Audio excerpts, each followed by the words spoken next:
Hi అండి. I hope you are all doing well, but vultures are not doing well. So ఈ రోజు మనం vultures గురించి discuss చేద్దాం. వల్చర్ అంటే రాబందు. ఈ మధ్య కాలంలో అసలు వల్చర్ ఎవరు చూసే ఉండరు. బికాజ్ ఐయుసిఎన్ స్టేటస్ లో అది ఎండేంజర్డ్ అండ్ క్రిటికల్లీ ఎండేంజర్డ్, కొన్ని స్పీసెస్ ఎండేంజర్డ్ లో, కొన్ని స్పీసెస్ క్రిటికల్లీ ఎండేంజర్డ్ స్టేటస్ లో ఉన్నాయి. మన ఇండియాలో సిన్స్ 2003 నుంచి జటాయు కన్జర్వేషన్ బ్రీడింగ్ సెంటర్ అని పింజోర్ లో ఉందండి, పంజాబ్ లో.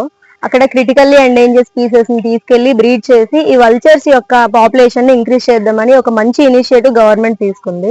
So the need of the hour is vulture reintroduction program అండి. వల్చర్స్ ని మళ్ళీ వైల్డ్ అంటే ఫారెస్ట్ లోకి రీఇంట్రడ్యూస్ చేయాలి. దానికోసం గవర్నమెంట్ తీసుకున్న మేజర్ ఇనిషియేటివ్ ఏంటంటే banning the diclofenac drug. Actual గా వెటర్నరీ యూసేజ్ లో ఈ డ్రగ్ ని బ్యాన్ చేశారు, డైక్లోఫినాక్. దాని బదులుగా మెలాక్సికమ్ అనే డ్రగ్ ని యూజ్ చేస్తున్నారు.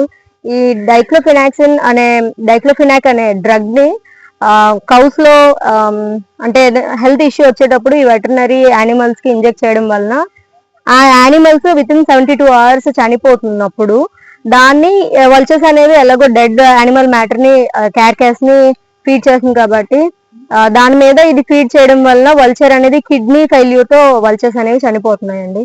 సో మెయిన్ గవర్నమెంట్ ఇనిషియేటివ్ ఏంటంటే డైక్లోఫినాక్ అనే డ్రగ్ ని బ్యాన్ చేశారు. దానికి బదులుగా please use meloxicam in place of diclofenac. So ఇది చూసుకుంటే వల్చర్ రీఇంట్రడక్షన్ ప్రోగ్రామ్ రీసెంట్ గా BNHS, Bombay natural history society, in collaboration with forest department ఒక ట్రైనింగ్ ప్రోగ్రామ్ అనేది కండక్ట్ చేశారు ఈ వల్చర్స్ రీఇంట్రడక్షన్ గురించి. So spread the word vulture reintroduction programme. And ఎవరైనా ఈ వెటర్నరీ యూసేజ్ లో, వెటర్నరీ యానిమల్స్ యూసేజ్ లో డైక్లోఫినాక్ అనేది డ్రగ్ అనేది యూజ్ చేస్తే please keep telling them. It also banned by the government. Thank you.